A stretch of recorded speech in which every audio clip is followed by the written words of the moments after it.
Extra View adalah channel yang menampilkan pandangan luar biasa dari orang-orang yang dianggap biasa saja. Membaca tanda-tanda zaman, membahas semua gejala sosial, dan mengungkap fakta di balik tabir. Semua dibahas ekstra di Extra View. Bersama Feldy Reynolds. Oke, kembali lagi bersama saya Feldy Reynolds di Extra View. Kita akan berbincang gagasan-gagasan dan ide-ide besar, ide-ide yang banyak mempengaruhi gagasan pemikiran kita dengan orang yang mungkin kelihatannya biasa-biasa saja, tapi sebetulnya memiliki ide dan pemikiran yang luar biasa. Dan saya sudah bersama dengan Bung Benny Matindas. Beliau adalah pemikir dan aktivis yang memiliki banyak sekali gagasan-gagasan. Nanti akan kita lihat seperti apa. Kita ikuti profil beliau berikut ini.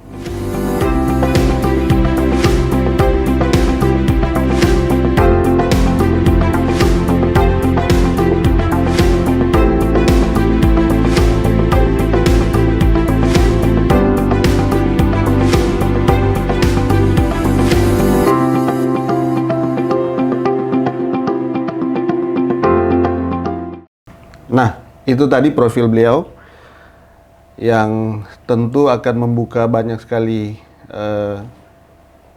wacana tentang kalau ditarik-tarik dari etika, moral, bahkan psikologi, psikoanalitik, banyak sekali gagasan yang tentu menarik untuk kita cermati sebagai bagian yang tidak terpisahkan dari kehidupan kita sehari-hari maupun pemikiran-pemikiran untuk menyusun setiap gerak aktivitas kita dalam kehidupan. Ini memang agak rumit, dapat lihat agak rumit ini Bung Ben. Tapi saya tahu Bung Ben punya pemahaman, pemikiran, penalaran yang lebih membumi, yang bisa kita ikuti gitu. Jadi kalau bisa kita mulai dari prinsip dasar, sebetulnya maksud antara manusia, kehadiran manusia di bumi ini, dan tujuan ilahi kalau kita bisa bicara transendental, maka sebetulnya kita mulai dari mana kira-kira, Bung Ben? Ya, itu udah titik berangkat yang sangat tepat. Tepatnya itu adalah pertanyaannya itu. Ya. Dan pertanyaan tentang dari mana kita berangkat itu dari zaman prasokratik, jadi sebelum Sokrates. Kalau saya menyebut Sokrates dan prasokrates, bukan berarti dunia pemikiran itu baru bergerak di zaman Yunani kuno itu, tidak. Hanya merekalah yang tercatat dalam sejarah. Bukan berarti di Tiongkok dan di India dan lain-lain tidak ada. Bahkan kata Stephen Oppenheimer, bahkan di Indonesia yang disebut Sundaland, gitu, sejak 15.000 tahun lalu katanya udah berkembang peradaban tinggi sekali gitu. Itu soal lain, tapi sejarah mencatat Yunani lah pertama kali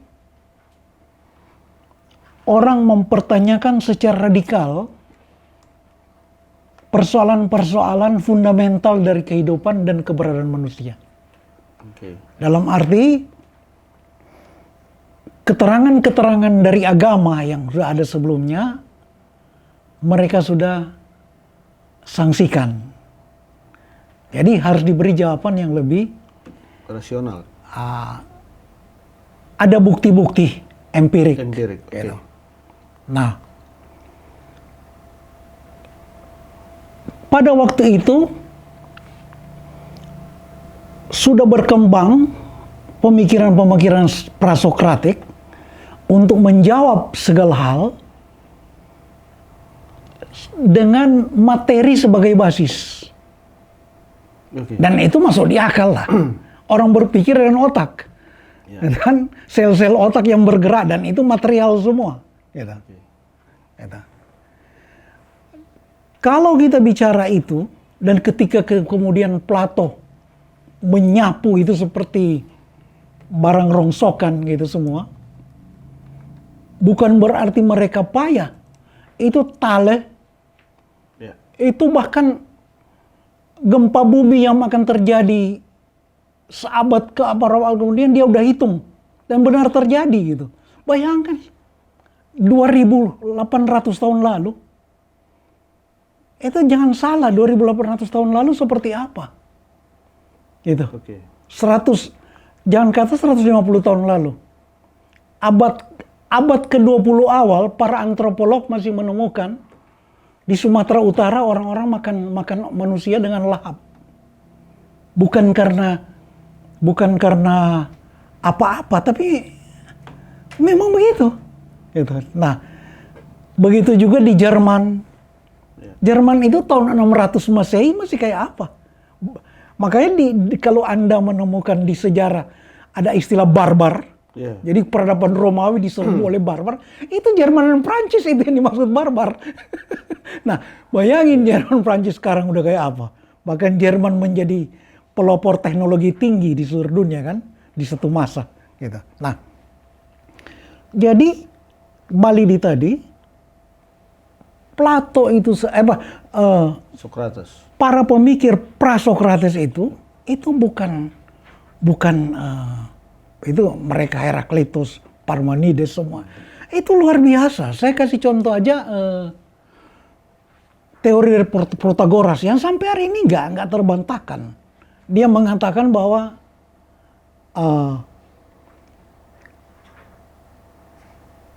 manusia adalah ukuran segala-gala. Jadi bukan terbalik bahwa sistem sosial yang mengolah, membentuk manusia, tapi terbalik manusia. Itu bukan tidak ada alasan. Dia menjadi orang yang ikut diminta oleh beberapa negara pada zaman itu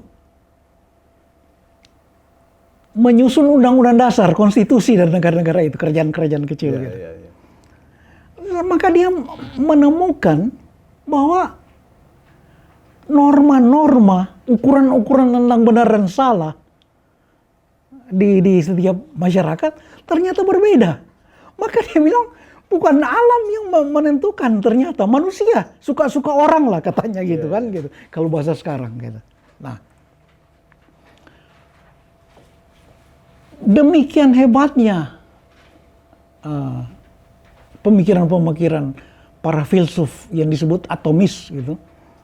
Kadang-kadang juga disebut filsuf alam, filsuf natural. Sehingga ketika hadir Plato dan menyapu mereka semua, menyapu seperti barang yang apkir lah gitu. Itu kita bisa bayangkan Plato itu juga seperti apa. Nah, sekedar saya kasih gambaran seperti apa Plato itu. Itu kalau Anda tahu salah satu filsuf terbesar Amerika, Alfred North Whitehead, itu yang teorinya tentang filsafat proses, gitu. Dia bilang seluruh sejarah pemikiran dunia hanya catatan kaki dari atau footnote dari Plato. Gitu. Yang dia mau sebenarnya ucapannya itu bukan dunia tapi barat. Tapi sekali lagi seperti saya bilang tadi,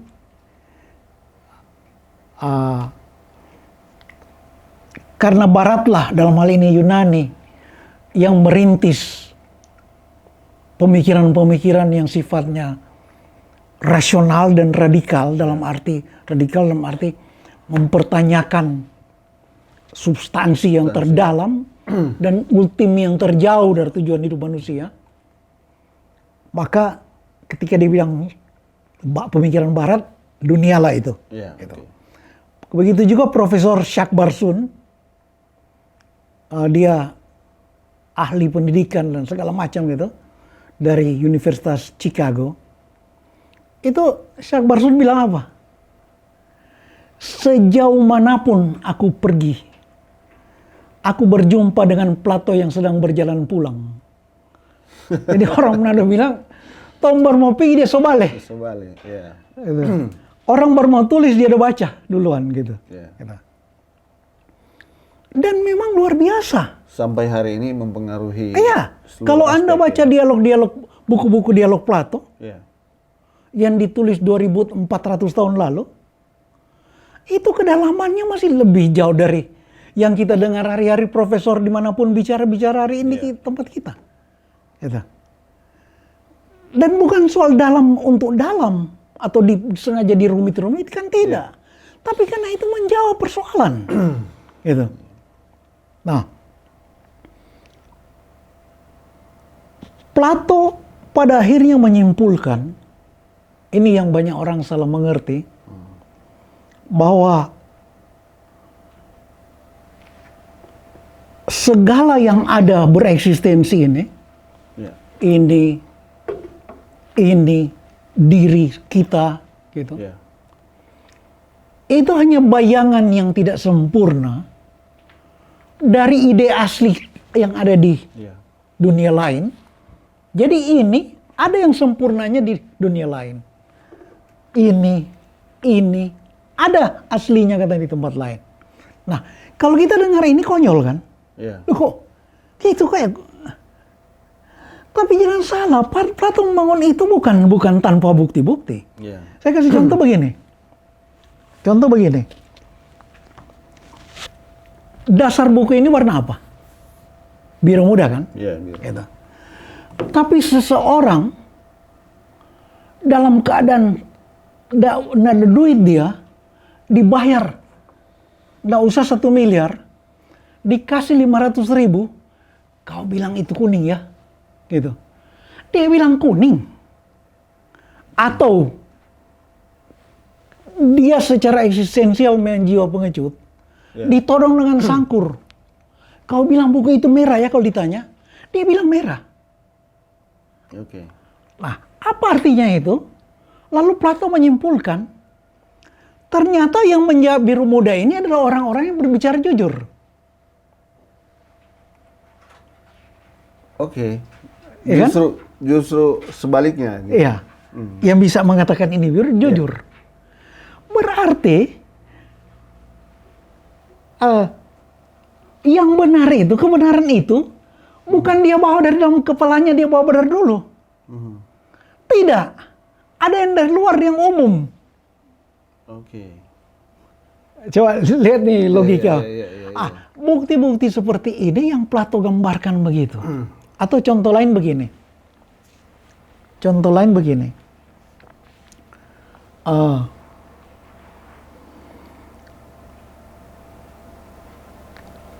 Kita lihat batu atau batu mangga, 1 juta biji pun dia sama semua.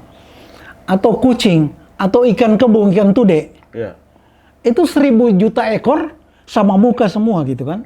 Nah, itu udah menjadi problem di kalangan filsuf prasokratik.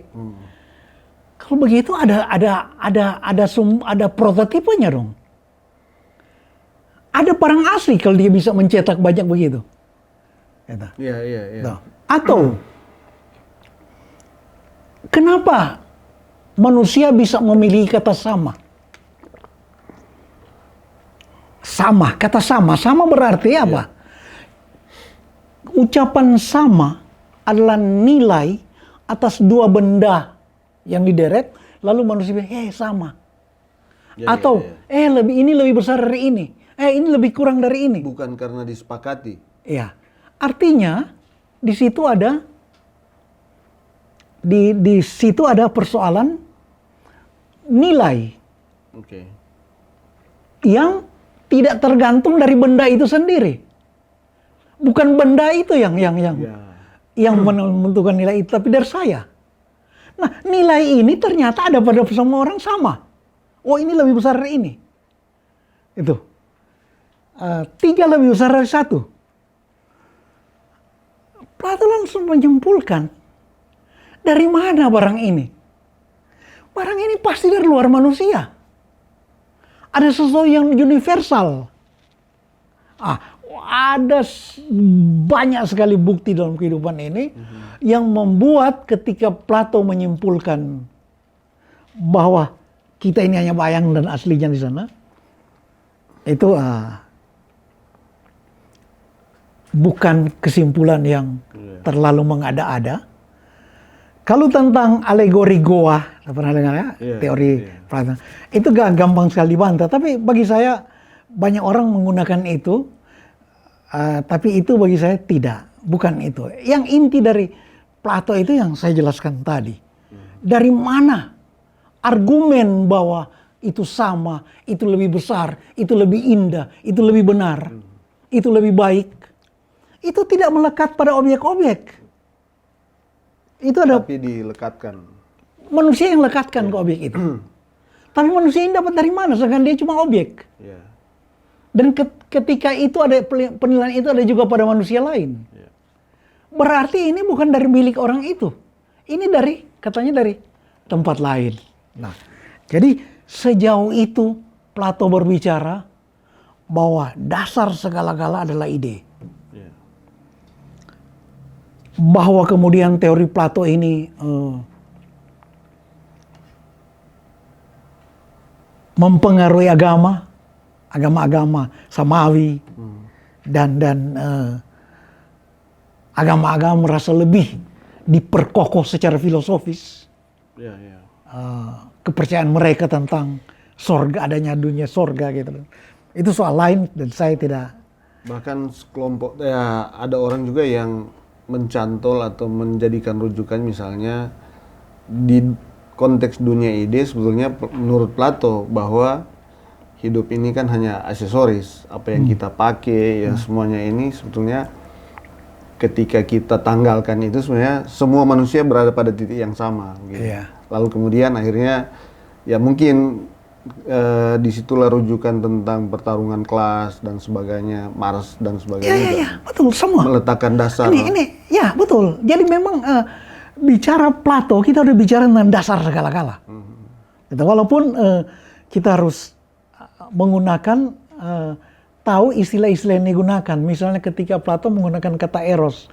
Eros itu bukan seperti yang kita itu tentang cinta asmara dan sebagainya, birahi. Enggak. Bagi Plato itu eros itulah cinta dalam arti segala-gala gitu. Nah, lalu datang Aristoteles, muridnya sendiri. Gitu. Mungkin bisa ditampilkan nanti tuh gambar apa? Nanti kita di apa?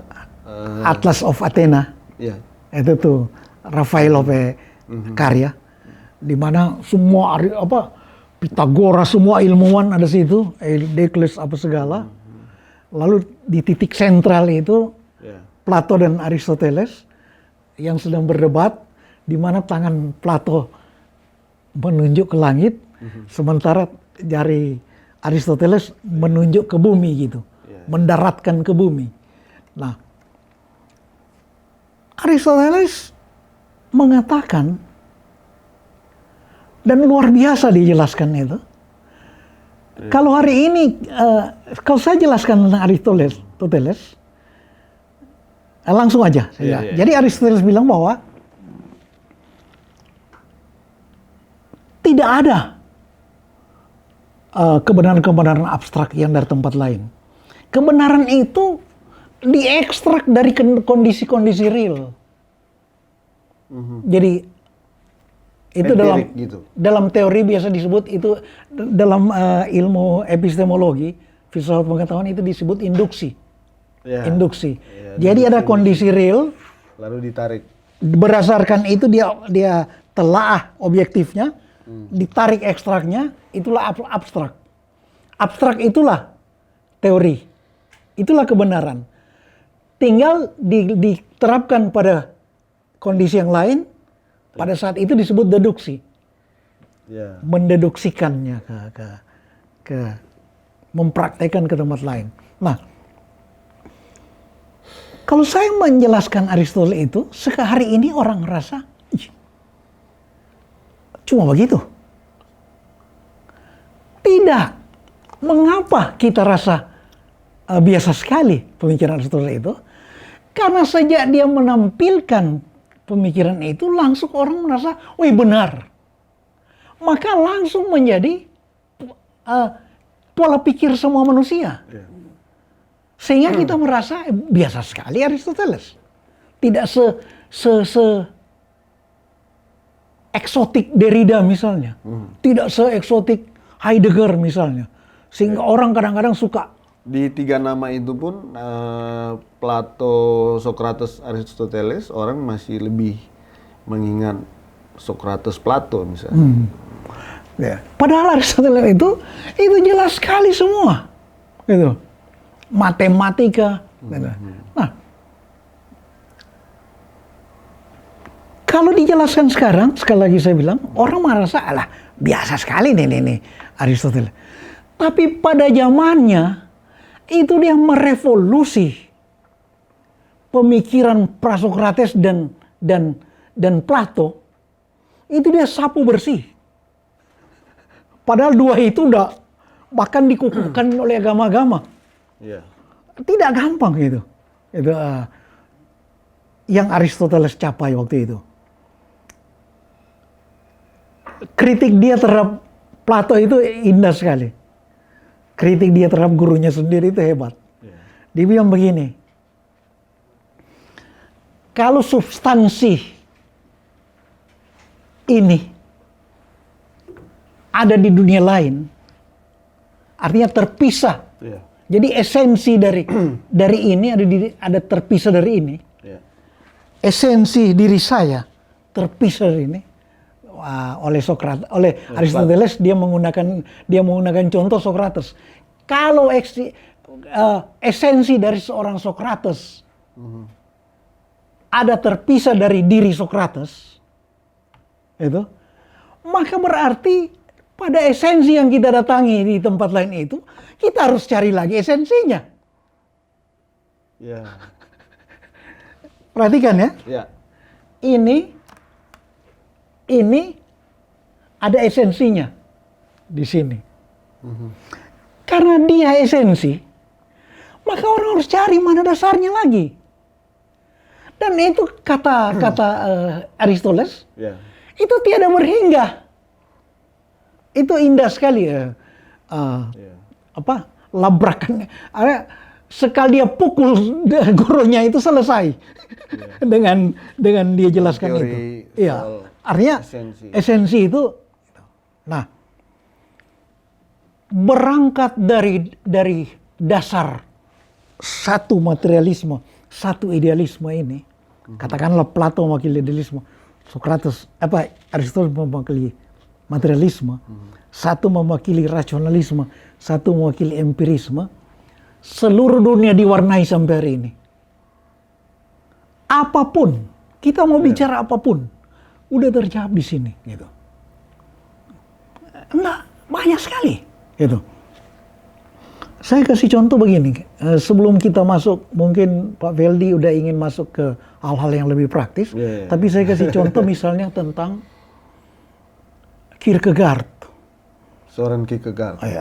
Kierkegaard itu, itu tonggak filsafat yang dianggap raksasa sekali, gitu ya.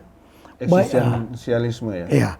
Bayangin Hegel itu dia masih hidup karena ajarannya dianggap sebagai kebenaran tak terbantahkan atau theory of everything, teori yang bisa menjawab segala hal di dunia ini. Sehingga dia masih hidup, udah ada kayak partai dia.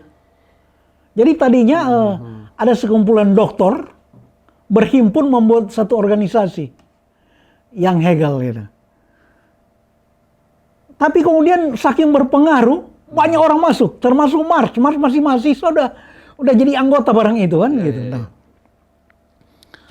jadi Hegel yang seperti itu, jangan salah Hegel itu, Pancasila pun hanya bisa, kata perumusnya Muhammad Yamin hanya bisa diterangkan dengan teori Hegel.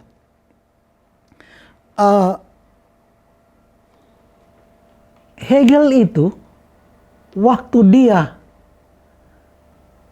masih hidup, kalau dia lagi mengajar, jam dia memberi pelajaran, itu seluruh kampus sepi. Karena seluruh orang di fakultas lain datang, mau kedokteran, mau apa saja, datang ikut kelasnya Hegel. Gitu. Nah, ini Hegel ini yang dihantam seperti barang yang nol besar oleh Kierkegaard.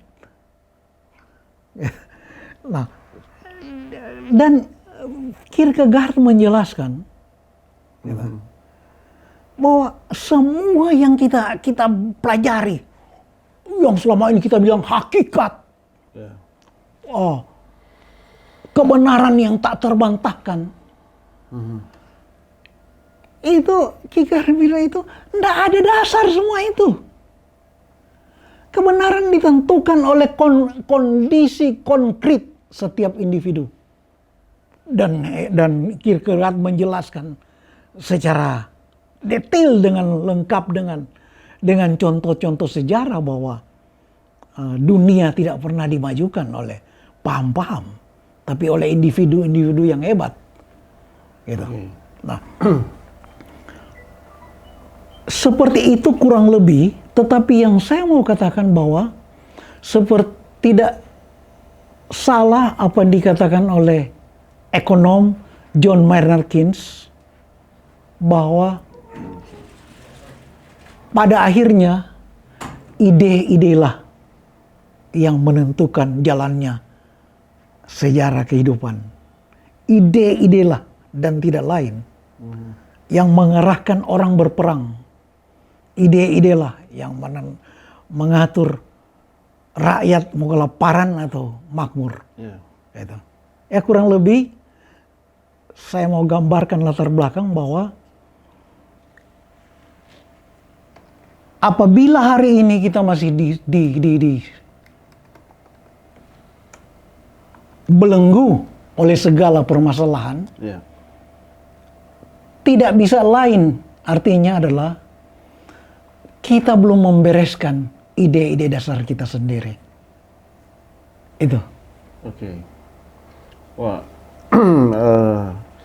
Dan ide-ide yang hari ini kita harus cermati, dan yang apapun yang sedang kita hadapi situasi ini, apakah politik, ekonomi, sosial, budaya, tadi sudah dijelaskan secara singkat, secara padat lah, karena menyimpulkan pemikiran dari filsafat Yunani kuno dan kemudian masuk para filsuf modern itu memang tidak gampang ya, tidak semudah itu. Tapi kurang lebih itulah gagasan ide-ide besar yang ingin sebenarnya saya masih ingin tarik lagi ketika Kierkegaard atau Søren Kierkegaard itu menentang ya, atau mempertentangkan lah gagasan-gagasan Hegel yang padahal hari ini orang banyak merujuk pada Hegel dalam konteks filsafat hukum, ya kita bicara dialektika misalnya, segala sesuatu bisa dijelaskan dengan teori dialektika. Ya, benar sekali itu. Nah, dan hari ini pun kita masih coba menerapkan teori itu dalam konteks misalnya ada pemahaman beberapa bulan lalu sebelum COVID, kemudian kita tiba-tiba mengalami pandemi COVID-19 dan proses dialektika sosial pun terjadi. Sekarang kita bicara new normal gitu, jadi setiap orang harus menggunakan protokol kesehatan dan sebagainya. Memang tidak sesimpel dan sesederhana itu, tapi gagasan Hegel itu aplikatif hingga hari ini begitu. Yang walaupun kemudian kita tahu penganjur-penganjur filsafat Hegel dan sebelumnya juga itu agak kontradiktif terkait masalah spiritual misalnya. Barangkali itu bisa itu dulu dijabarkan, Bung Ben, sampai kemudian kita bicara Kierkegaard yang dalam konteks eksistensialis itu beliau masih, kalau saya tidak salah, menempatkan transendental sebagai bagian dari kondisi eksistensialisme itu. Mudah-mudahan pemahaman saya ini tidak keliru. Bung Ben melihatnya bagaimana? Ya, tadi udah disinggung tentang bahwa konsep dialektika itu sangat relevan untuk menjawab sangat banyak soal. Yeah. Itu benar-benar benar. Betul-betul sebetulnya gitu. Bukan hanya hal praktis seperti ketika Donald Trump yang semua orang rasa akan kalah. Yeah. Karena bahkan belum pernah ada dalam sejarah Amerika di mana orang-orang separtai dia malah dukung lawan gitu kan gitu. Dan semua orang udah bilang kalah. Saya begitu nonton debat dia dengan Hillary Clinton, Yeah, Clinton. di mana dia bukan labrak Hillary tapi dia sikat Obama. Padahal secara itu nggak ada hubungan kan. Obama udah tidak bisa mencalonkan lagi karena ada dua apa gitu. Saya langsung yang udah menang dia. Kan dia benar-benar memainkan dialektika itu. Yeah. Jadi dia memang harus berdialektika dengan Obama. Bukan dengan Hillary. Hillary belum pernah berfungsi. Yeah. Itu di situ entah pengarah para campaign masternya Donald Trump yang itu atau dia sendiri, tapi bagi saya betapa cerdiknya mereka menggunakan teori dialektika. Nah, dialektika itu sendiri itu pun udah digunakan jauh sebelum Socrates, dan Socrates dan Plato menggunakannya secara sangat konkret gitu. Hanya bedanya pada Hegel, ini yang banyak orang tidak tahu, apa yang membedakan dialektika Hegel dan pemikir-pemikir sebelumnya. Pemikir-pemikir sebelumnya melakukan dialektika alamiah. Dialektika alam gitu. Atau biasa disebut dialektika murni. Berdialektika aja, entah mau jadi apa. Gitu. Termasuk Socrates, hanya Socrates diarahkan, pribadi dia diarahkan oleh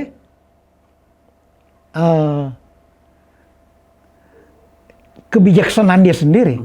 Tapi kalau cara dia diterapkan pada orang, tahu kan yang dialog Sokratik itu, katanya untuk mencari kebenaran harus digali berdasarkan dialektika, dialog terus sampai keluar. Saya bilang, dari dulu saya selalu bilang, apabila tanpa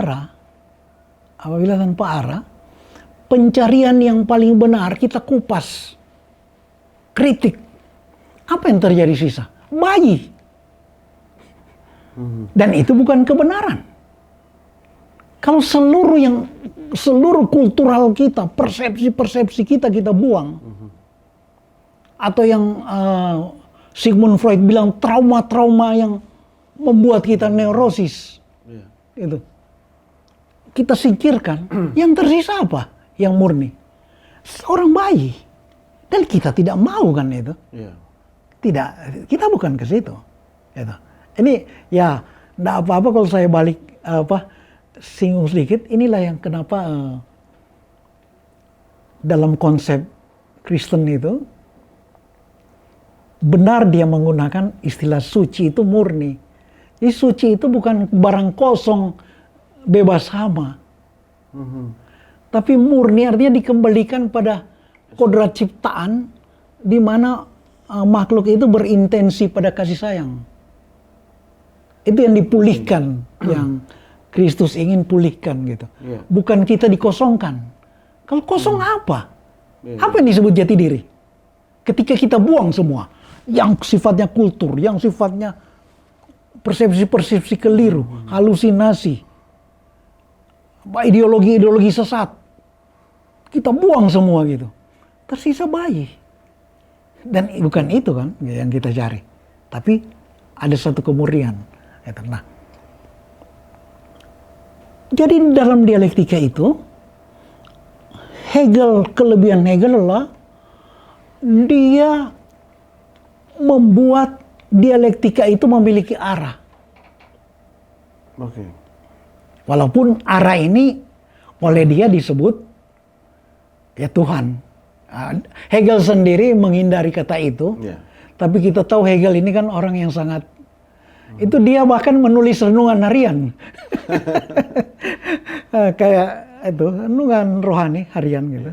Jadi walaupun dia enggak bilang Tuhan, tapi yang disebut roh absolut itu.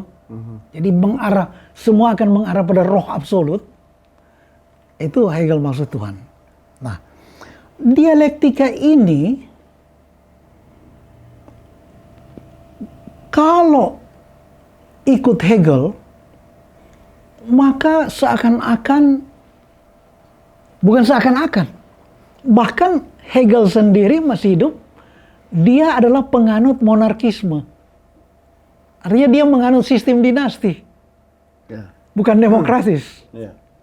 Jadi revolusi Prancis sudah terjadi sebelum dia hidup, tapi dia sendiri beriringan ya revolusi Prancis dengan dia. Tapi dia sendiri menganut anti demokrasi. Kenapa? Karena kalau menurut teori dia bahwa perkembangan dialektika ini, apa yang mau terjadi, apa semua fenomena yang terjadi itu sudah dikodratkan oleh roh absolut, gitu. Semua yang jadi udah itu. Maka dia bilang, ya udah, yang udah jadi raja udah dikodratkan dari ini, udah anaknya berikutnya gitu. Jadi Hegel termasuk yang itu. Nah, itulah mengapa bukan nanti Popper. Kalau orang terkenal sekali kritik Popper tentang bahwa Hegel inilah yang membuat adanya negara totaliter. Hegelianisme inilah yang membuat adanya Nazi Hitler gitu, kata Popper gitu. Tapi sebenarnya Kierkegaard bicara dari jauh-jauh hari bahwa pemikiran Hegel ini akan menuju totalitarisme dan meniadakan manusia. Karena Kierkegaard masih calon pendeta, dia menggunakan kata kafir. Jadi Hegel katanya sistem Hegel hanya melahirkan manusia-manusia kafir. Maksudnya apa? Manusia yang tidak sesuai dengan ciptaan Allah, katanya gitu. Allah menciptakan manusia sebagai eksistensi yang berharga di mata Allah setiap pribadi. Oleh Hegel disamaratakan persis ikan tude. 1 juta orang, 1 miliar orang sama semua gitu. Yang suka disebut, itu yang dihantam oleh kaum postmodernisme sebagai menyamaratakan, menyeragamkan manusia sehingga menjadi tidak manusiawi lah gitu. Manusianya dianggap objek-objek, skrup-skrup gitu. Skrup-skrup dari mesin. Nah, persoalan dialektika ini, bagaimana dialektika berusaha untuk melahirkan yang terbaik, itu dikembangkan oleh Marx mencapai tingkat yang kalau saya bilang kebenaran yang tiada taranya. Nggak usah saya abstrak, langsung saya konkret. Marx bilang misalnya mata kita, mata manusia itu. Mata manusia itu bukan karena dia ada, karena benda ini ada maka kita bisa melihat. Tapi karena fungsi penglihatan itu terbentuk melalui evolusi, maka mata kita ada. Oke. Karena manusia ingin manusia perlu mengamati lingkungannya, maka perlu ada indera itu, maka mata tercipta. Jadi mata diadakan langsung berintensi pada objek-objek sekitarnya. Nah, lalu Marx bilang, artinya hakikat manusia adalah dua. Aktif berproduksi, bekerja, bahasa Jermannya Arbeit itu, kerja. Itu maka dia membasiskan pada buruh kan. Buruh, ya, Arbeit. Kerja dan cinta kasih. Karena ketika diri kita berintensi keluar, itu kita sedang berintensi pada rahim kita sendiri. Tempat kita lahir itu sendiri. Dan intensi itu harus intensi cinta, bukan intensi penolakan atau apa itu. Nah, kapitalisme kata Marx menghancurkan sistem ini. Maka manusia dipaksa untuk bekerja bukan dengan cinta kasih, tapi kerja hanya untuk cari duit. Maka kerja itu beban bagi dia. Itu yang membuat dia penuh penyakit, umur pendek dan sebagainya. Itu karena kerjanya untuk cari duit. Gitu. Panjang sekali penjelasan Marx tentang dialektika ini. Persoalannya kenapa sampai hari ini juga dunia masih begini-begini, belum terjawab kan gitu. Memang orang-orang Marxis masih tetap yakin bahwa kuncinya pada Marx. Jadi misalnya waktu tembok Berlin runtuh, Uni Soviet bubar, dan negara-negara komunis hancur, Tiongkok tadinya komunis beralih ke apa yang Perdana Menteri Deng Xiaoping bilang, tidak peduli kucing hitam atau kucing putih, yang penting bisa menangkap tikus. Artinya pragmatisme sekarang kita. Yang penting rakyat bisa makmur, bisa makan gitu. Vietnam yang sangat. Jadi sebetulnya dalam konteks, ini saya potong. Ya kita mau menarik kembali dari tadi dialektika, kemudian dalam konteks dialektika hari ini sebenarnya antara kapitalisme dan sosialisme. Kita bicara misalnya negara-negara. Sebetulnya masih ada enggak misalnya apa yang kemudian kita khawatirkan itu, misalnya sebenarnya siapa yang menang? Nanti kita bicara soal pemenang antara kapitalisme dan sosialisme, dan sebetulnya konteksnya bukan ke arah situ. Tapi kan orang nih bingung sebenarnya. Di era awal tahun abad 21, kemudian kan kita tahu ada banyak teori soal the end of kapitalisme dan sebagainya. Gitu. Kalau nggak salah Fukuyama ya, dan sebagainya, yang banyak memberikan prediksi-prediksi. Mungkin basis teorinya juga Hegel. Saya kurang, tapi oke lah. Maksudnya begini, sebetulnya kita masih punya cantolan ideologi atau ya ideologi kaitannya dengan Marxisme atau yang satu lagi The Wealth of Nations, Adam Smith misalnya. Atau memang sekarang sudah melebur gitu dalam konteks Cina misalnya. Cina yang sudah jadi pragmatis. Kita masih tahu dia menggunakan PKC misalnya, Partai Komunis Cina, dan satu-satunya partai dan tidak demokratis. Tapi aliran ekonominya justru lebih kapitalis kan. Ini kan sulit dijelaskan hari ini. Apa yang sedang terjadi sebetulnya dalam konteks dialektika ini hari ini secara ekonomi? Jadi sebenarnya semua pemerintah sama. Mereka bertanggung jawab pada pemenuhan kebutuhan rakyat hari ini. Karena lapar itu nggak boleh tunda-tunda. Nah, sehingga ketika mereka menempuh hal-hal pragmatis, tidak dapat disalahkan. Waktu Orde Baru, Indonesia merumuskan Repelita yang kemudian hari oleh pengamat bukan hanya disebut kapitalisme tapi hyperkapitalisme. Jangan salah, yang menyusun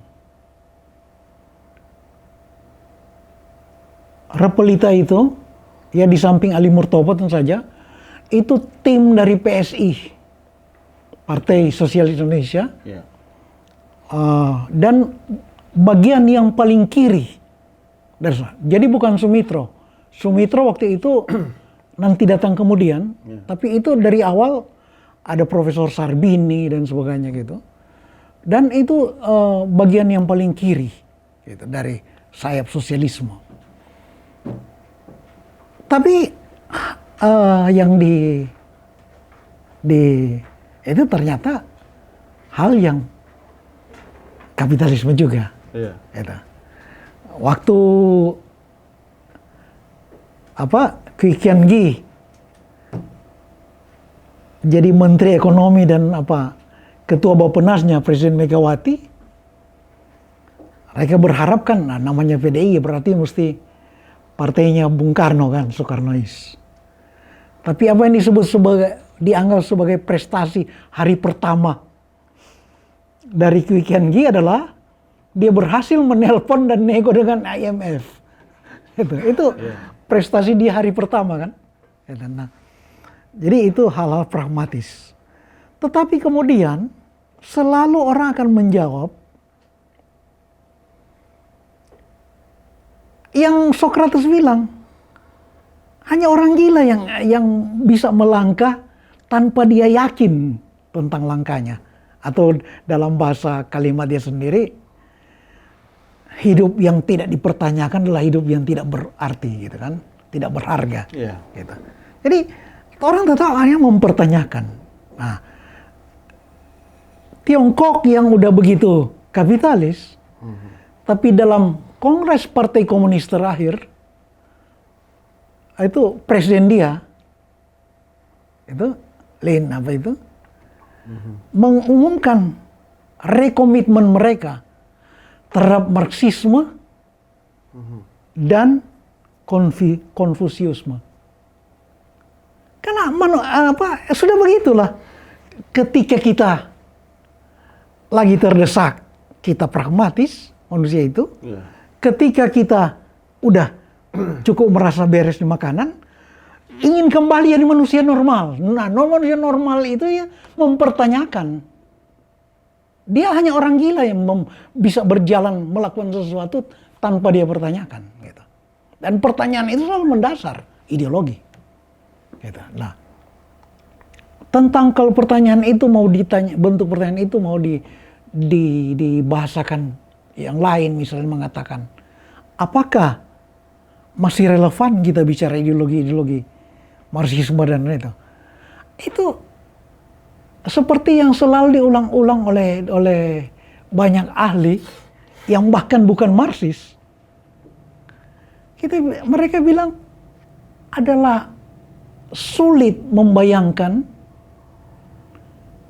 untuk kita tidak lagi menggunakan Marxisme ketika dunia hari ini masih menyaksikan lebih 30.000 manusia mati karena kemiskinan setiap hari.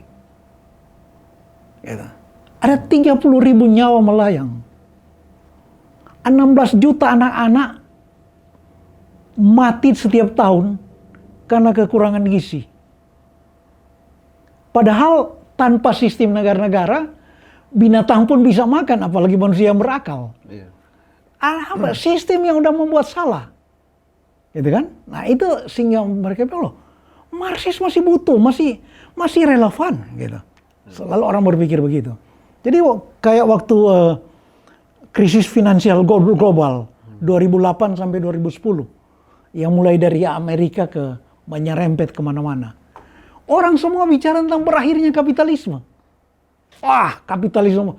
Tapi yang sialnya mereka maksud bukan berakhirnya kapitalisme, tapi tegaknya Marxisme.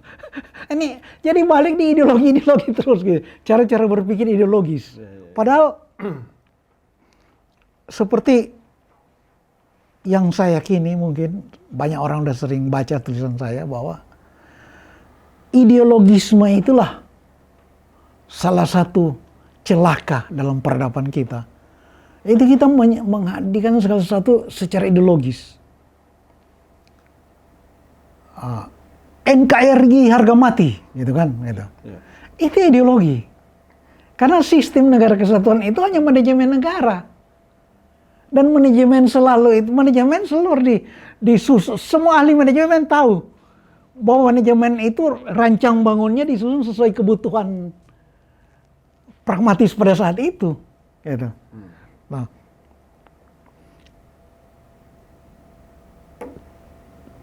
kalau balik di yang saya maksud tadi tentang dialektika itu, tapi sebelum lanjut saya ingin memperjelas dialektika itu sendiri dalam pengertian yang paling lengkap. Dialektika itu adalah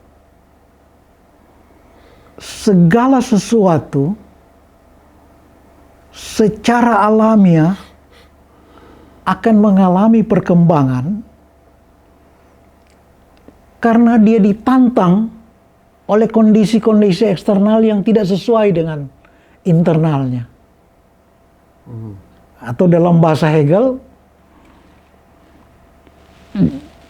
internalnya itu adalah tesa.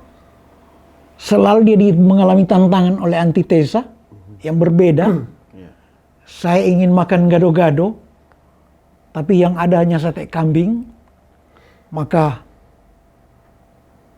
saya mengalami tantangan harus makan apa? Padahal saya udah mengidap hipertensi, gitu kan? Gitu. Apakah saya harus tahan lapar atau apa? Itu keputusan-keputusan yang mencari yang paling bijak.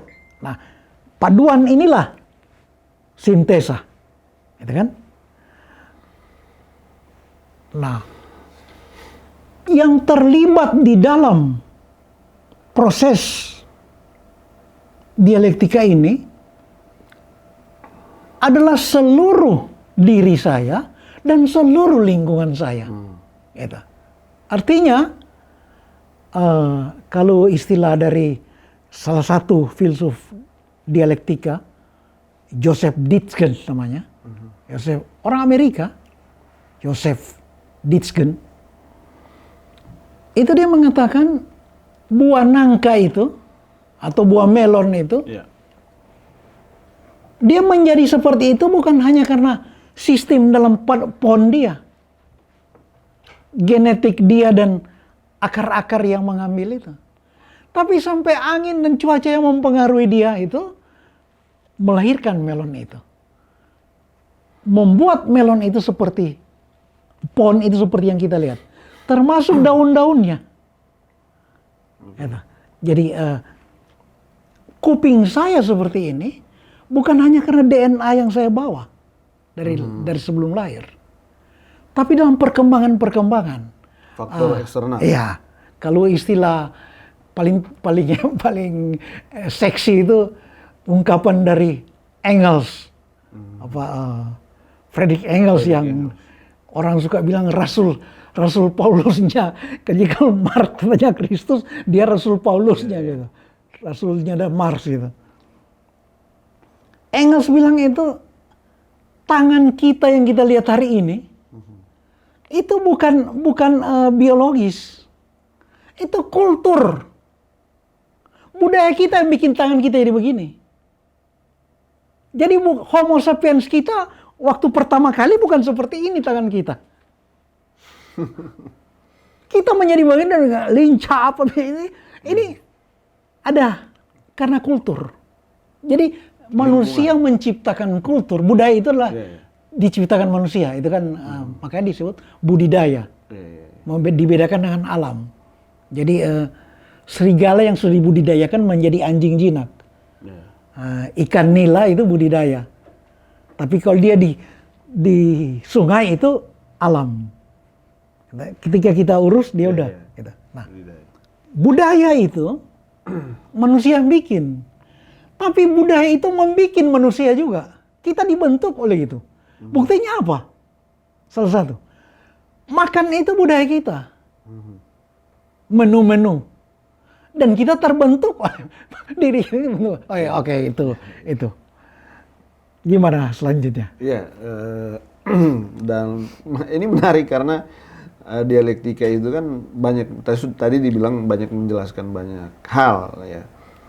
Termasuk sebetulnya proses dialektika yang baik secara umum, yang kita bisa lihat gejala-gejala sosialnya, tapi juga mungkin proses yang sifatnya internal gitu, yang mungkin tidak, artinya dialektika itu kehidupan sehari-hari, baik sifatnya biologis, bisa sifatnya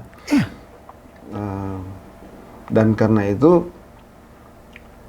proses mencapai tujuan-tujuan itu, misalnya termasuk dalam konteks misalnya hari ini orang lalu berusaha menggunakan protokol kesehatan misalnya.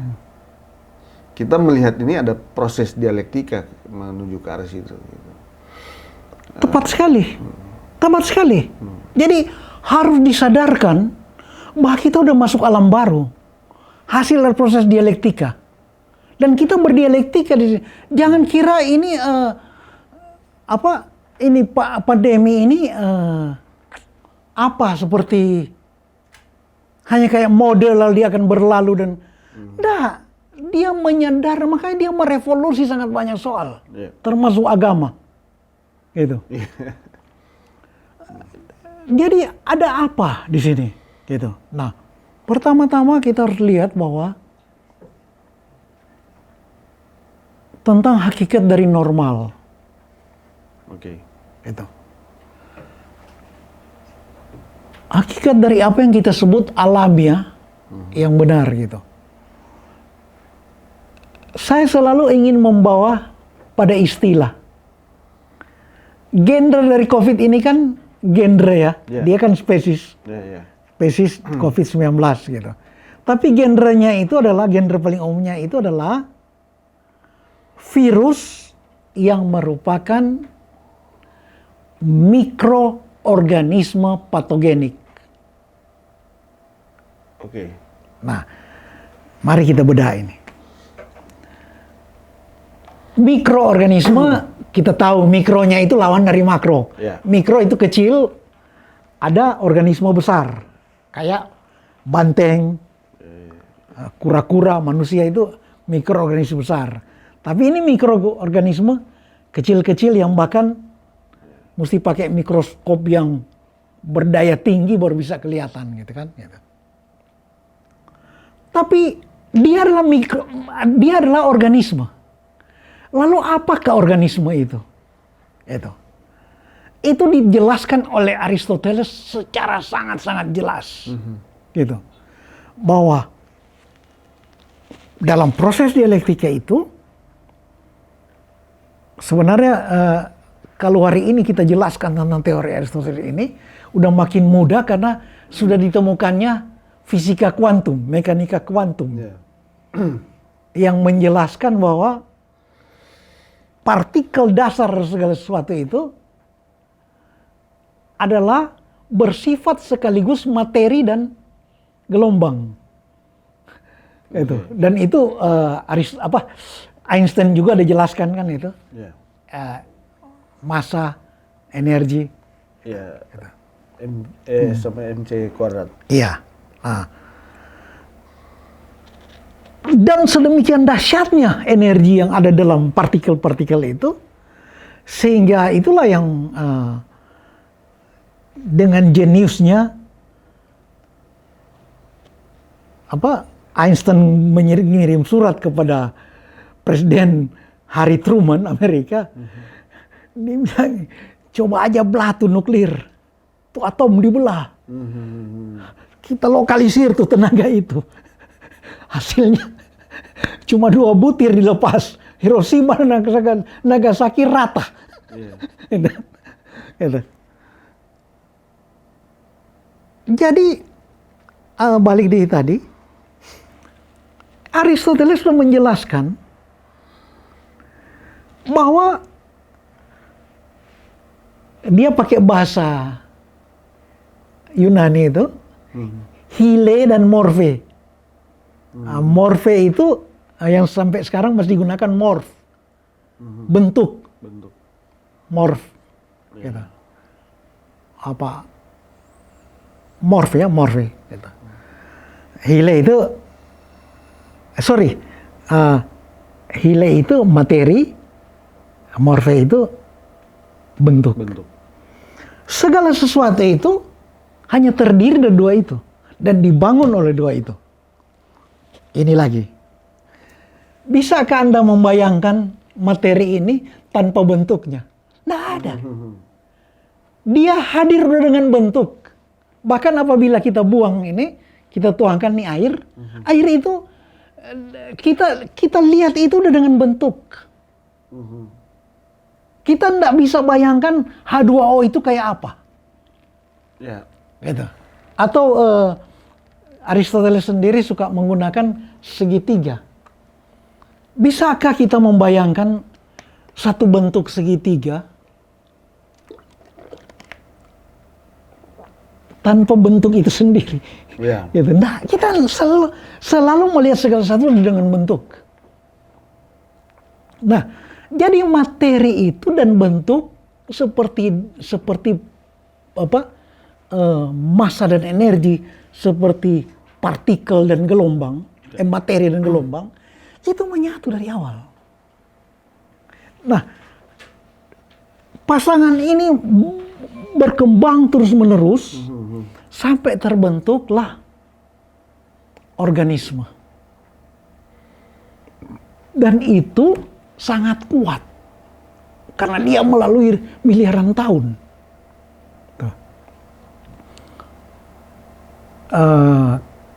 Kalau bisa dipercaya penelitian yang dipegang sampai hari ini, mereka mengatakan kehidupan mulai ada di alam ini 13, sekian miliar tahun lalu. Sebelum itu gitu. Nah, dia mulai dengan protozoa kan, makhluk bersel satu. Gitu. Tapi sudah, kita nggak usah masuk ke situ karena akan perang dengan orang-orang yang percaya bahwa Tuhan bikin bumi kayak bikin onde-onde kan gitu. Dibikin bulat terus. Tiba-tiba terjadilah. Iya gitu. Nah, tetapi orang-orang yang percaya bahwa bumi, alam semesta ini diciptakan oleh Allah, pun sama yakin dengan Aristoteles bahwa segala sesuatu itu kompleks sekali. Kompleks sekali. Itulah mengapa salah satu argumen penentangan teori evolusi dari kaum agama, yaitu mereka bilang apa? Tidak mungkin manusia yang begitu kompleks tercipta secara kebetulan. Gitu. Tidak mungkin dari cacing-cacing. Dari gitu. Protein. Iya. Tidak mungkin katanya. Itu dirancang oleh pemikirnya itu. Kenapa? Jangan kata seluruh tubuh manusia. Itu satu biji mata aja kalau dibuka. Itu kompleks bekerjanya itu. Aduh. Tidak begitu menakjubkan gitu. Dan bagaimana mata ini bisa bergerak bersatu tapi bisa dipisahkan.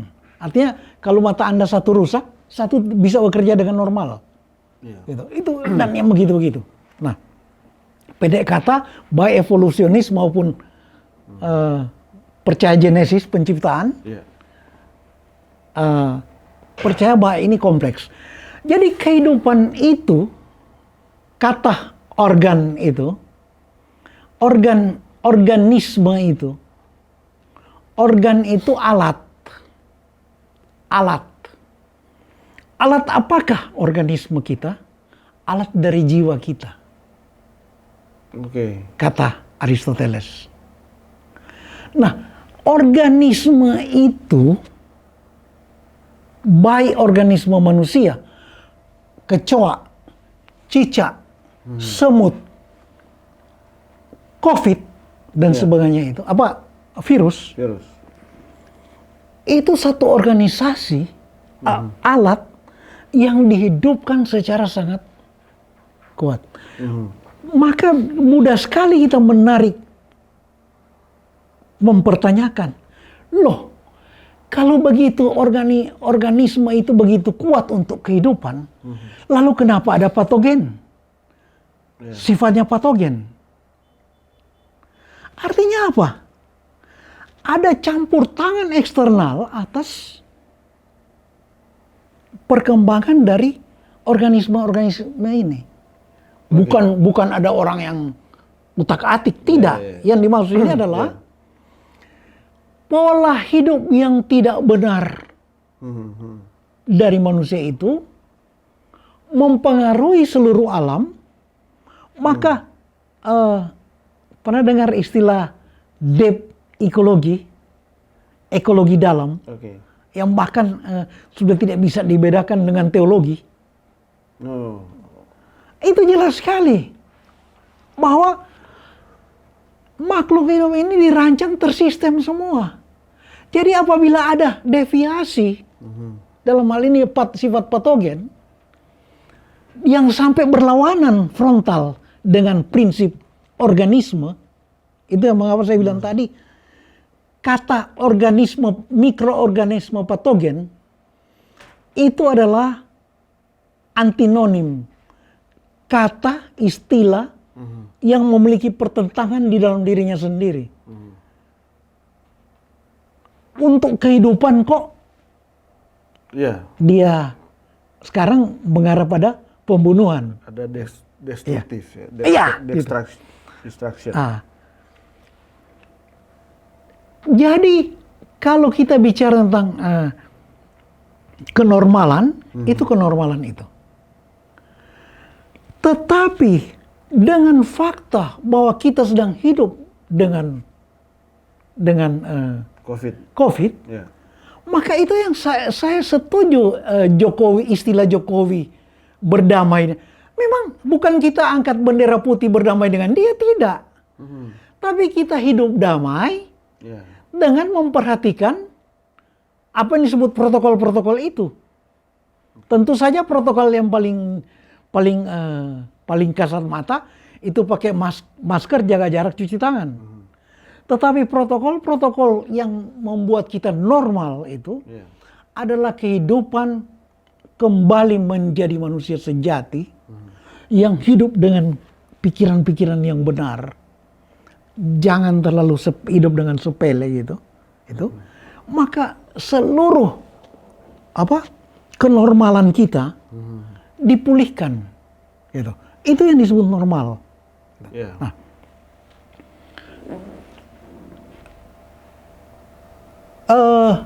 sekarang sudah makin banyak terbukti gitu. Jadi contoh misalnya yang terkenal sekali yang orang-orang suka bilang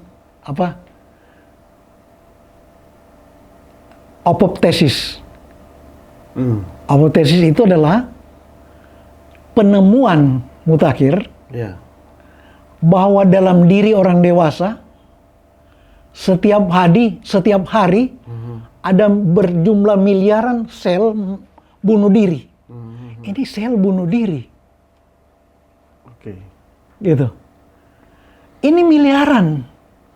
Kalau kita ditikam orang, ada penjahat tikam kita, karena di sini, itu berjuta-juta sel paling tinggi mati. Tapi kita toh tidak ditikam orang tiap hari. Tapi ini bermiliar-miliar sel bunuh diri, bukan merusakkan diri.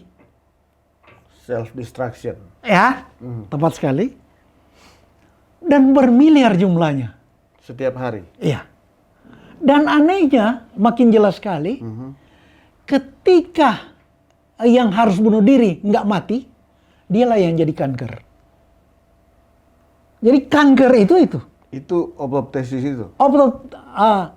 Ada yang memang intervensi luar, misalnya radikal bebas dan sebagainya. Tapi ada yang sudah harusnya mati, tapi oleh satu dan lain hal dia nggak mati. Jadi kanker, sel kanker. Gitu. Nah, apa sebenarnya ini? Lalu mengapa itu hanya terjadi pada orang dewasa, bukan pada anak-anak? Kita akan bilang, penuaan itu relatif. Suka nonton National Geographic. Bagaimana kita melihat orang usia 80, usia fisik tapi usia vitalitasnya masih 30-an, atau ada sebaliknya.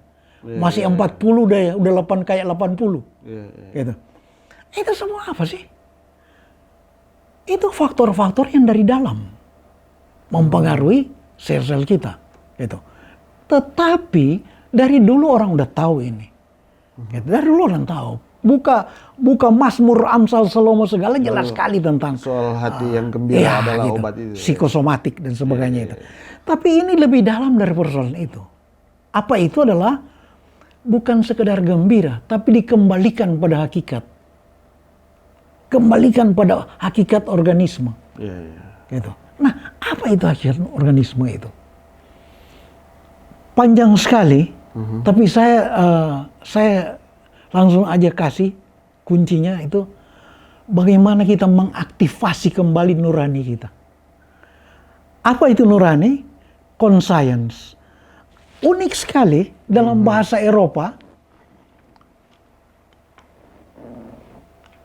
Consciousness dan conscience itu yang hampir mirip artinya. Consciousness itu kesadaran, conscience itu nurani. Kenapa ada ko di situ? Ada awalan ko. Artinya ada pihak lain yang bekerja sama dengan kita. Kooperatif, koeksistensi damai. Artinya ada dua pihak yang ada dua eksistensi yang, gitu kan? Unik sekali, akar kata yang berasal dari bahasa Yunani ini, kemudian ke Latin, kemudian ke Eropa tua, Old Europe dan seterusnya, sampai ke bahasa Inggris, masih terpelihara itu. Gitu. Ada sesuatu yang ini. Itu pun Aristoteles udah bicara dari dulu. Bahwa selain psike, jiwa kita, ada nous, roh. Dan roh ini tidak pernah berpikir lain selain hanya yang benar-benar dan murni-murni. Kayak itu. Dan itu ada. Dan itu udah diteliti dan sekarang makin salah satu kalau Anda buka di informasi di googling gitu, itu John Eccles yang mendapat hadiah Nobel itu, yang menulis buku bersama Popper, mereka itu yang menemukan tentang bahwa otak manusia itu hanya persis komputer, tapi programmernya ada dan dia tidak di sini. Gitu. Di mana? Roh. Di organ tubuh di mana dia? Di dalam. Di mana dia? Dia bisa di mana saja. Tapi dia lama sekali orang mencari itu. Kenapa banyak agama tua yang nggak boleh makan darah? Gitu. Bahkan agama-agama beberapa sekte dalam Kristen, kalau tidak salah Pentakosta, tidak boleh makan darah. Itu kenapa? Karena mereka yakin, para pemikir dulu yakin, roh itu ada di darah. Kenapa mereka bilang roh ada di darah? Kalau kita potong ekor cecak, potong putus gini, buang ini, dia masih bergerak-gerak. Sebelum darahnya kering katanya, dia masih hidup. Masih bisa hidup. Jadi roh ada situ gitu. Maka mereka percaya. Gitu. Nah, Tapi pasti dia bukan di darah aja, dia ada di semua tempat. Itulah maka saya bilang dia bisa di kulit. Maka berbahagialah kalau dia ada di semua tempat. Ini menarik.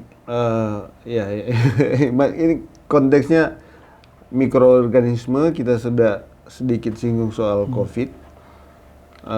Lalu kemudian ini masuk ke sebuah pemahaman yang agak sedikit berat ini, apoptosis. Saya sendiri Apoptosis itu hanya salah satu bukti. Oke. Tapi bukti itu lainnya banyak sekali. Gitu. Saya hanya ingin mereview, lalu tadi bicara conscience, consciousness, dan kemudian jiwa, tubuh dan jiwa gitu. Supaya kawan-kawan ini bisa ikuti ini. Nah, saya ingin kaitkan dengan apa yang disebut dengan sistem kekebalan tubuh gitu.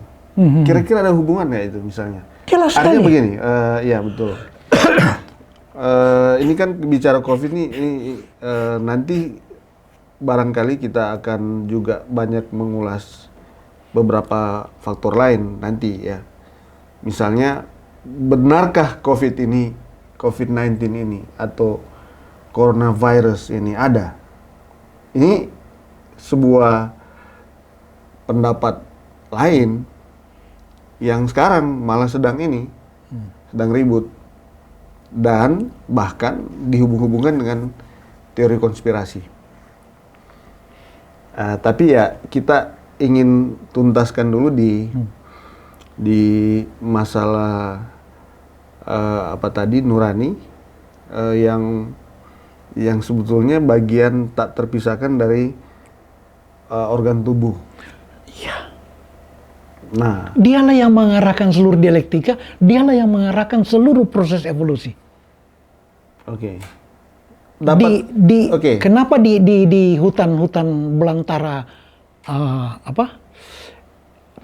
Kalimantan ada lintah itu kecil sekali. Ada lintah yang panjangnya 70 cm. Bayangin kalau dia gigit kita, gitu kan? Yeah. Dan dia bisa mengejar binatang lain dengan kecepatan. Nah, kenapa burung-burung yang tercantik di dunia, kalau dia ada 5 tercantik di dunia, itu 3 adanya di Papua. Papua tentu sampai di PNJ ya. Gitu. Tapi coba periksa tuh cendrawasih dan burung dewata lainnya yang cantik-cantik itu. Itu spesies apa? Itu genrenya gagak. Burung yang kita rasa paling jorok dan paling jelek.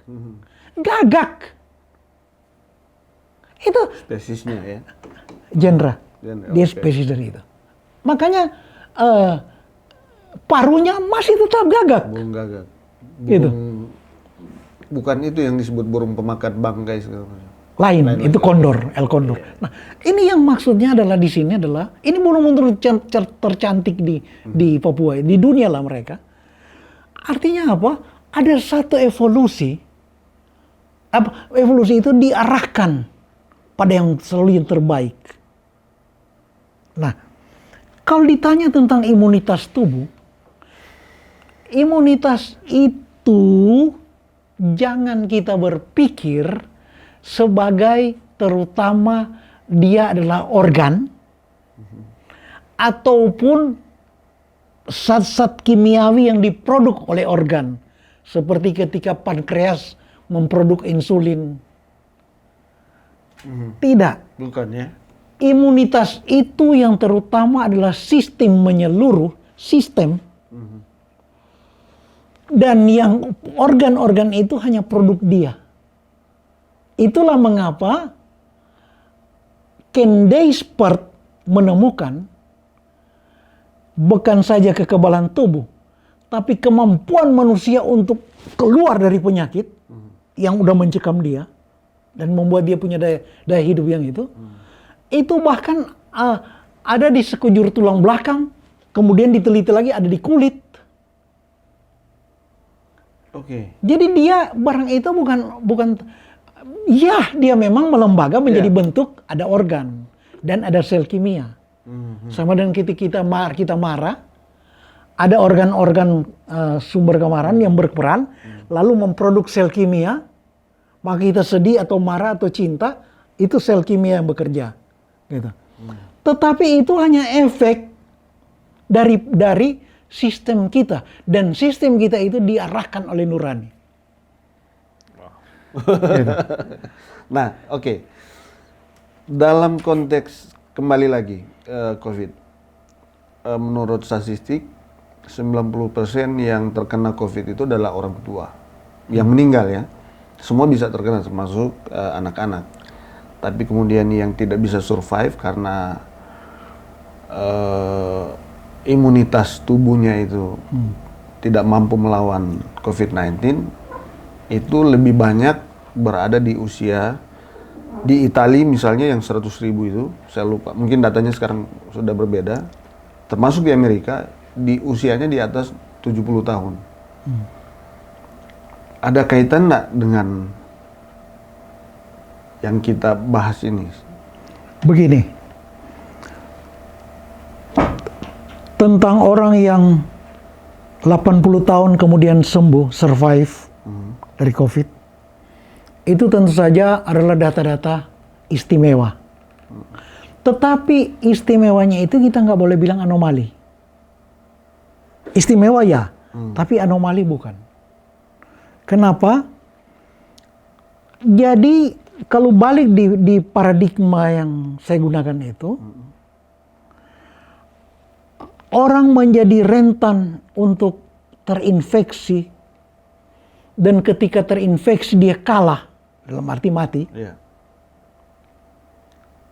kekebalan tubuhnya nggak mampu melawan, secara statistik adalah orang yang lebih usur, lebih tua, itu ya. Tapi itu adalah fenomena yang tampak. Lalu apakah yang menyebabkan itu? Apakah nomena dari fenomena itu? Apa yang menyebabkan itu? Yang menyebabkan itu adalah mengapa orang menjadi tua. Ya. Itu tadi balik di apoptosis dan sebagainya itu, yaitu dia sudah tidak normal, tidak lagi sesuai dengan, kalau bahasa teologi, tidak sesuai lagi dengan rancangan ciptaan imago Dei itu. Tapi kita bisa juga sekali-sekali nggak pakai istilah itu, kita sebut aja bahwa balik ke rancangan yang benar, organisme yang benar-benar mengabdi pada yang Marx bilang berproduksi untuk orang lain dan mencintai dan sebagainya itu, maka terjadilah penuaan itu. Penuaan inilah yang membuat orang rentan. Itu. Bahwa itu beriringan dengan umur, itu soal lain. Tapi jangan, di sini kita jangan rancu. Sesudah itu bukan berarti karena itu.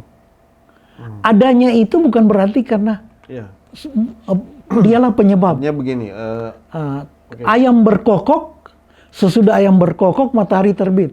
Tapi matahari terbit bukan karena dipanggil oleh ayam itu. Gitu. Itu logika yang sering dirancukan, gitu. Iya. Jadi maksudnya konteksnya gini, memang banyak orang tua yang di usia di atas, ya kita bilang usur itu di atas 70 tahun atau 80, imunitasnya turun gitu, dan menyebabkan COVID mudah mengalahkan itu gitu. Bukan berarti di usia seperti itu imunitasnya itu tidak ada yang kuat atau yang bagus gitu. Nah, yang ideal yang terakhir. Iya. Tapi real adalah orang memang hidup tidak ideal. Menjalani pola hidup yang tidak ideal, maka bertambah usia berarti makin tua makin payah. Gitu. Maka apa yang harus dilakukan kan itu sebetulnya. Normal itu. New normal itu. Mengembalikan. Jadi new normal itu adalah hidup yang sesuai dengan kodrat manusia. Human nature. Jadi masker ya, jaga jarak ya itu. Tapi normal yang itu adalah normalitas kemanusiaan itu, human nature itu. Oke. Gitu. Ya. Kedengarannya terlalu ideal, tapi sekali lagi COVID sudah menyadarkan kita untuk harus kembali pada yang hakiki-hakiki semua. Sistem politik hakiki, ekonomi hakiki. Bagaimana kalau kita Gitu. logikanya kita balik? Artinya sebetulnya kita tidak perlu takut dengan COVID sepanjang sistem kekebalan tubuh kita itu kuat, bagus. Kan begitu. Maka kita tidak perlu masker sebetulnya. Social distancing itu tidak perlu. Kalau soal ini kita harus memiliki penelitian induktif. Tetapi secara garis besar mungkin bisa saya jawab adalah yang disebut herd immunity itu. Nah, herd immunity itu adalah bahwa itulah yang sekarang mungkin sudah terbentuk di banyak orang. Yeah. Di banyak orang sehingga mereka jadi biasa. Orang-orang yang keterpenuhan gizinya nggak terlalu baik, nutrisinya nggak terlalu baik, hidup di jalan nggak pakai masker, nggak apa-apa. Tapi udah terlanjur mereka terbentuk. Yeah. Bahkan orang-orang gila itu banyak iya. berkeliaran di jalan tanpa makan dari sampah pun gitu, tanpa itu terbentuk itu. Tetapi bahwa COVID itu sempat merajalela, iya, gitu. Memang bicara tentang teori konspirasi, sampai kalau nggak salah ada novel katanya yang dia bilang udah barang ini udah itu dari Wuhan. Mari kita, saya selalu ingin ingatkan bahwa di Cina, mereka isu tentang rekayasa genetika bioweapon, senjata biokimia, itu memang isu yang kuat sekali di sana, karena mereka dulu pernah jadi korban percobaan dari Jepang. Jadi Jepang menuju Perang Dunia Kedua mempersiapkan itu di daerah-daerah di Cina itu, dan menjadikan penduduk setempat sebagai kelinci percobaan, sehingga cerita itu di sana hidup sekali, bukan sekedar itu. Sejauh mana itu ada itu soal lain gitu.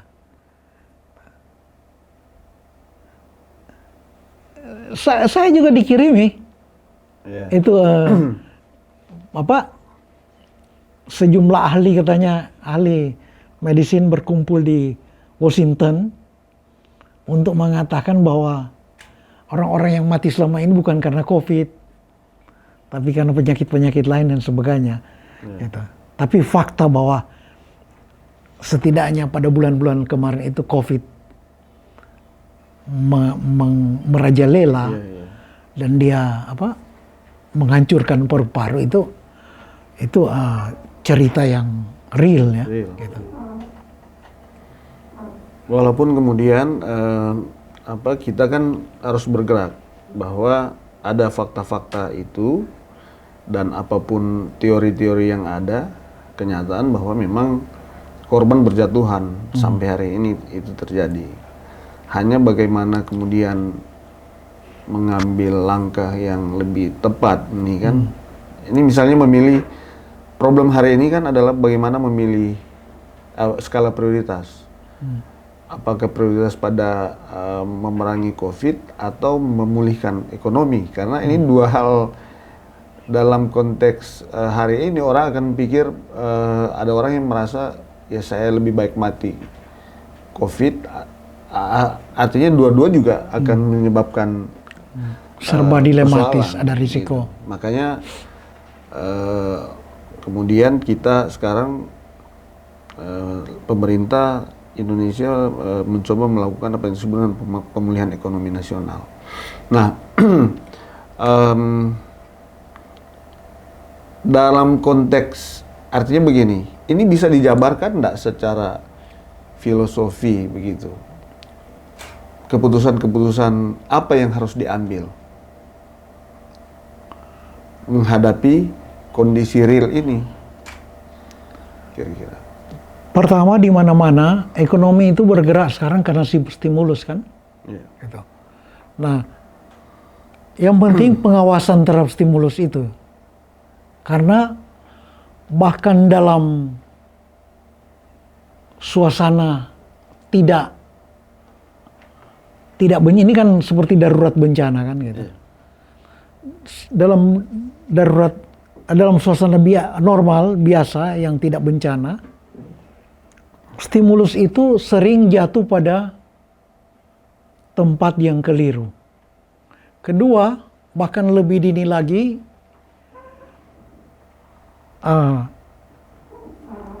sering sekali stimulus itu digiring oleh kontraktor. Jadi mereka bilang, bikin aja jalan dulu. Toh, itu proyek padat karya, akan banyak orang dapat makan dari situ dan sebagainya. Itu ya begitu. Tetapi kita sudah tahu bahwa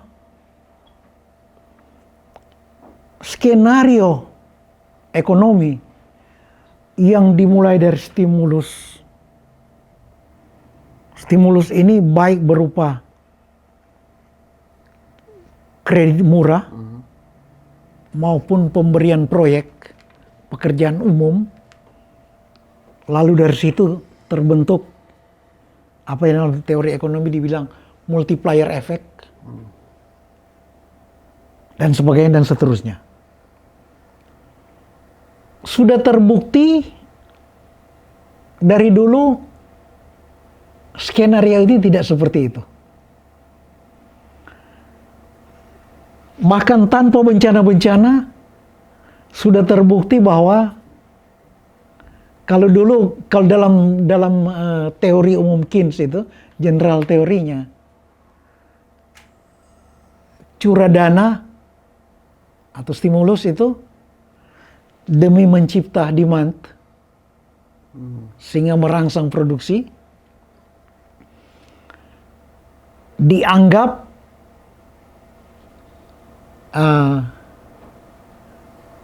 memutar seluruh roda perekonomian, akan terbentuk multiplier effect. Artinya bangun jembatan di situ, maka tukang-tukang ojek sekitar situ akan dapat penghasilan karena lalu lintas itu, warung-warung makan dekat situ dapat penghasilan. Dia bisa sekolahkan anaknya bisa bayar guru bisa hidup, guru bisa beli beras bisa menghidupkan petani. Itu multiplier yang berkembang terus kan.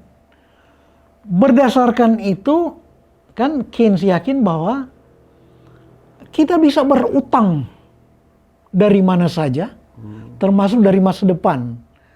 Berutang dari masa depan itu misalnya mencetak uang ya. Jadi kalau dulu kan sebelum Keynes kan patokan uang emas. Orang hanya bisa bikin cetak uang sesuai emas yang tersedia di bank sentral, gitu. Cadangan emas. Sekarang kan enggak. Orang bisa berutang pada masa depan berdasarkan produktivitas bangsa itu.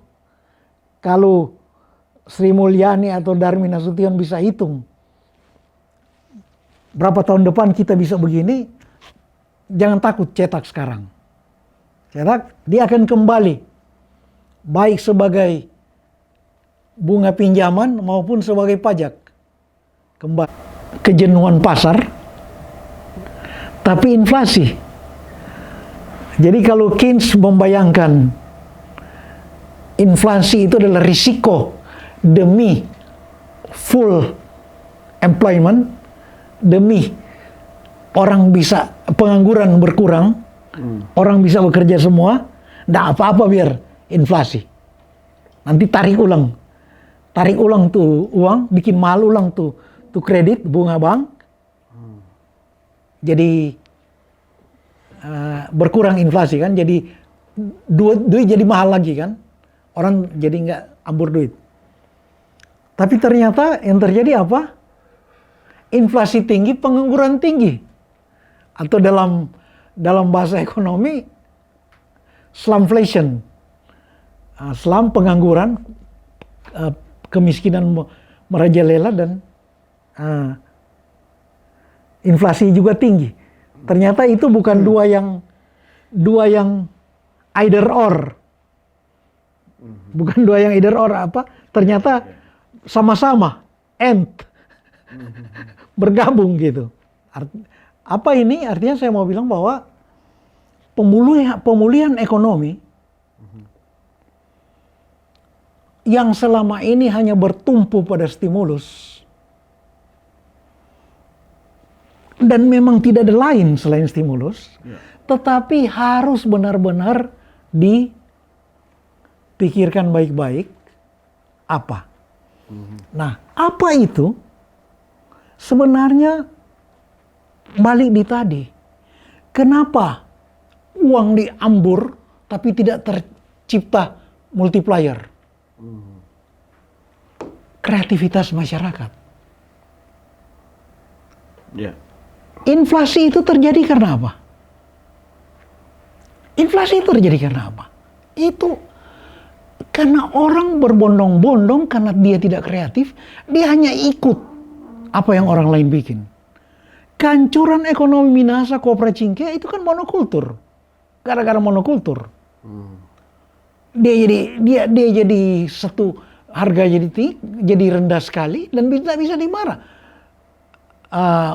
Lampung dan Sunda tanam cengkeh besar-besaran, jauh lebih besar dari Minahasa areanya gitu. Dan lain-lain. Begitu juga kalau kopra ditandingin oleh sawit dan sebagainya. Tapi yang saya bilang itu adalah betapa ketidakkreativitasan masyarakat itu berpengaruh besar. Itu. Sekarang orang bicara, oh buka kafe kopi, itu di Kawangkoan itu hanya seminggu bisa bertambah 2. Itu apa sih itu? Itu karena tidak kreatif. Apa akibat dari kreatif? Akibat dari tidak kreatif itu yang disebut dalam ekonomi zero sum game. Sama dengan orang datang bermain judi, 4 orang datang bermain judi, bawa modal, duduk 2 hari 2 malam, kan? Ada yang menang, tapi dia menang, dia dapat uang hanya karena mati yang kalahnya yang lain, bukan karena pertumbuhan. Jadi ini artinya kalau ada kafe baru laris, ada yang mati. Dan yang mati itu berarti apa? Yang Marx bilang penyanyian modal sosial. Tersia-sia, nol, kasihan sekali. Belum lagi efek psikologis, mungkin bunuh diri, dan sebagainya. Nah, jadi yang penting di sinilah kreativitas. Nah, itulah mengapa perlu seni. Seni itu adalah suplai bahan baku pada kreativitas, sekaligus merangsang kreativitas. Tapi ya memang stimulus itu adalah, sekali lagi saya, tidak ada lain, memang harus stimulus. Sri Mulyani akan bikin stimulus. Tetapi stimulus apa? Ini yang kasihan yang selama ini menjadi proyek orang. Digiring, oh bikin aja ini. Digiring gitu. Ujian nasional tidak boleh, ujian tidak boleh nasional, karena anak singkong nggak boleh diadu dengan anak keju.